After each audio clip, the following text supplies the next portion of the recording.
Britain నుంచి ఢిల్లీకి ఫోనొచ్చింది. అమ్మా, ఆయన కోసం డిన్నర్ ప్రిపేర్ చేస్తున్నా. ఆల్మోస్ట్ అయిపోవచ్చింది.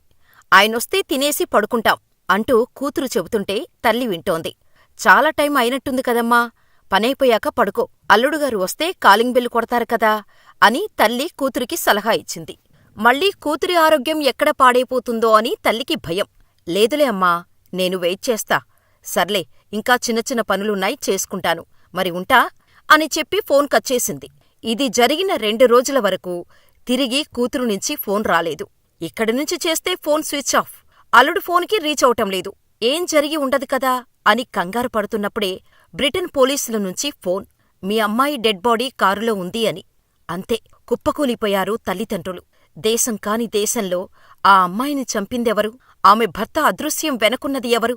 ఆ రోజు అసలు ఏం జరిగింది? పోలీసుల విచారణలో బయటపడ్డ భయంకరమైన నిజాలు ఏంటి? Watch the story.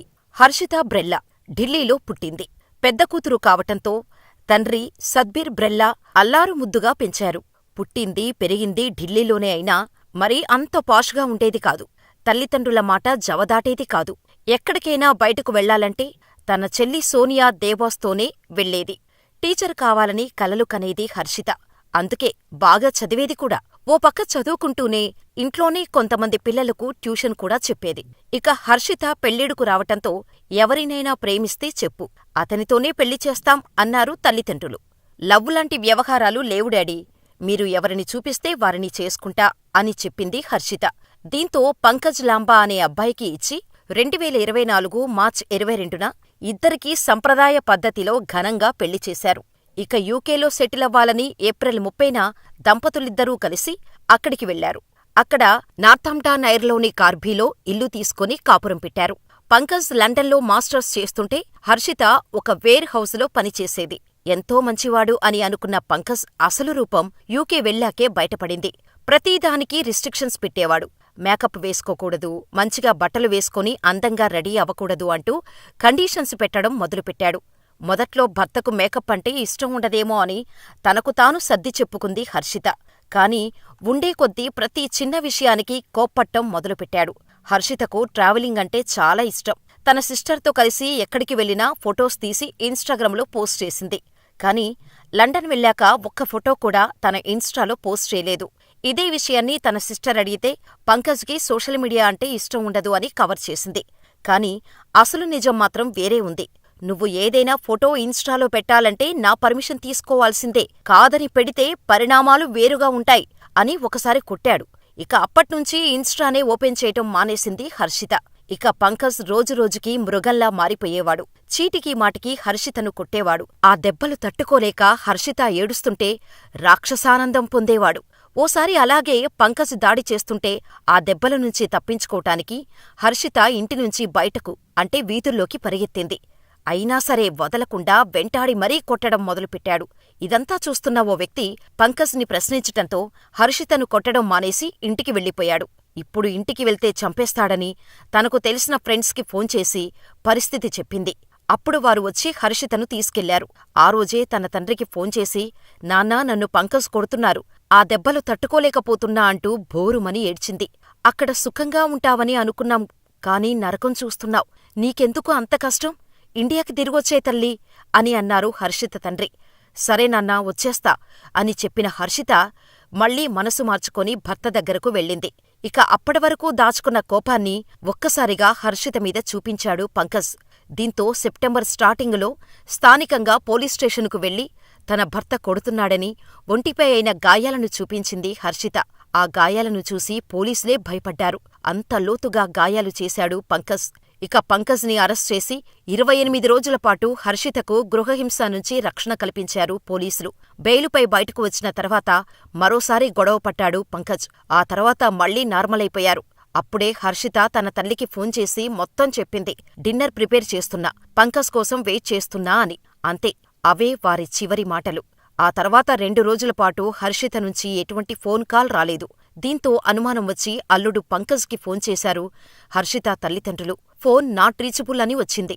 ఏమైనా జరుగుండొచ్చు అని పోలీసులకు సమాచారమిస్తే నవంబర్ 14న తూర్పు లండన్లోని ఇల్ఫోర్డ్లో బ్రిస్బేన్ రోడ్లో పార్క్ చేసిన వాహనం డిక్కీలో హర్షిత డెడ్ బాడీ దొరికింది. అయితే హర్షితను గొంతు నులిమి హత్య చేసినట్టు పోస్టుమార్టంలో తేలింది. అప్పటినుంచి పంకజ్ పరారీలో ఉన్నాడు. పైగా హర్షితను చంపేసి డెడ్ బాడీని మాయం చేయటానికి చాలా ట్రై చేశాడు.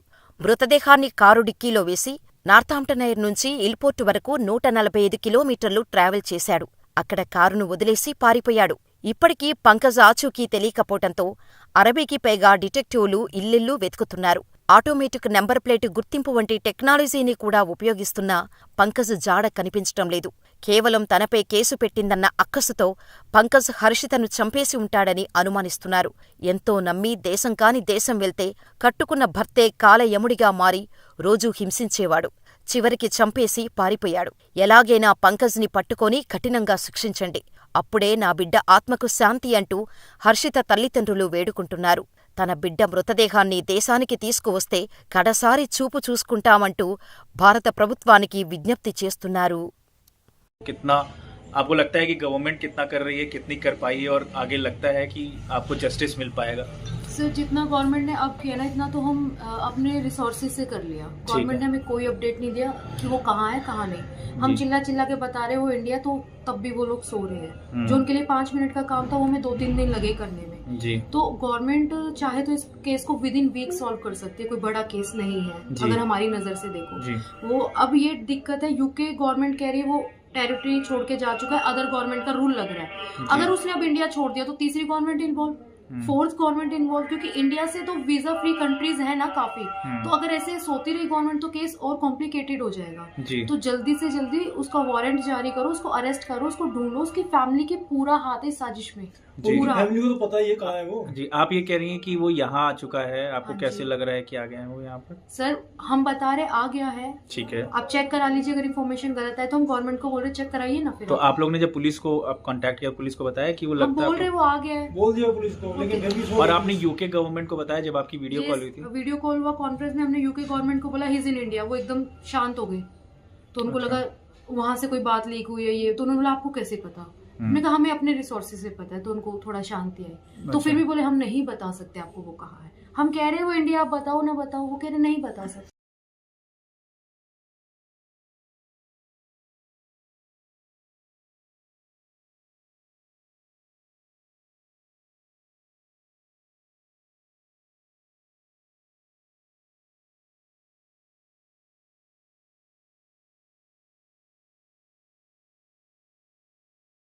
कितना आपको लगता है कि गवर्नमेंट कितना कर रही है, कितनी कर पाई है और आगे लगता है कि आपको जस्टिस मिल पाएगा? सर जितना गवर्नमेंट ने अब किया ना इतना तो हम अपने रिसोर्सेज से कर लिया। गवर्नमेंट ने हमें कोई अपडेट नहीं दिया कि वो कहाँ है कहाँ नहीं। हम चिल्ला चिल्ला के बता रहे वो इंडिया, तो तब भी वो लोग सो रहे हैं। जो उनके लिए 5 मिनट का काम था वो हमें 2-3 दिन लगे करने में। तो गवर्नमेंट चाहे तो इस केस को विद इन वीक सॉल्व